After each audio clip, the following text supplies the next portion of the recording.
Sasa nimeamua ya kwamba nilipwe kama tenda.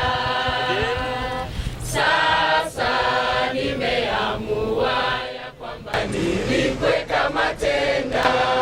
The withdrawal of services by at least 300 consultants working at Kenyatta National Hospital means emergency services at the largest referral hospital in East Africa, both public and private wing, will henceforth be paralyzed. The consultants resolved to stand in solidarity with the striking medics after meeting with the Kenya Medical Practitioners and Dentists Union. The union maintains that the only option left for the government is to implement the collective bargaining agreement. Health Cabinet Secretary Cleopa Mailu, however, wants striking medics to consider negotiating with the government to end the impasse. All the consultants totaling 300 from both Kenyatta National Hospital and University of Nairobi are also on strike till the demands put forward by the KMPDU are met in full.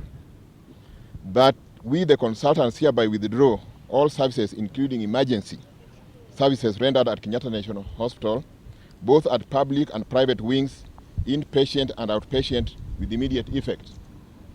That our bare minimum to return to work is that the collective bargaining agreement agreed upon between the government of Kenya and the Kenya Medical Pharmacists and Dentists Union be implemented in full and with arrears. We want to make it very clear to the public that we understand the suffering that's going on and that the government owes them a duty. The union does not owe them a duty. We have served them faithfully. We have served them well. We appreciate the support from the members of the public. But eventually, the government owes all of us a solution. The government owes doctors a solution. The government owes the public a solution. We want to say that let us not waste people's time through going to court and all of these things, because that's really a waste of time. I'm the chief whip of this union. But as the KMPDU took hard stance on the ongoing health crisis, the Kenya National Union of Nurses has eventually called off the strike after successful engagement with the county governors and the Ministry of Health that saw nurses awarded nursing service allowances of between 15 and 20,000 shillings and a recognition agreement entered into. The process which we have described in the document which has been signed by the leadership of the union, county governments and myself, that process we shall adhere to, and based on what I've seen, we shall be able to conclude discussions as expected.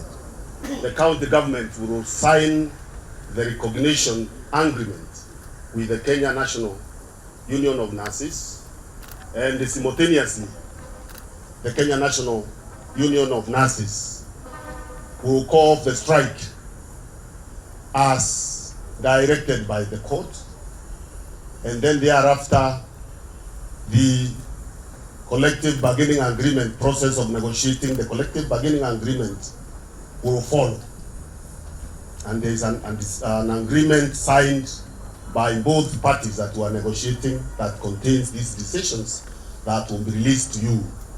And the small issues that the National Governing Council for the Nurses Union had raised have actually been handled, and those that have not been handled, we have agreed in a letter commitment from the Cabinet Secretary, Minister of Health, that they will be handled during the harmonized collective bargaining agreement that is going to be negotiated beginning 1st January 2017. So I can humbly say that in the next few minutes, all nurses across the country will start streaming back to their places of work.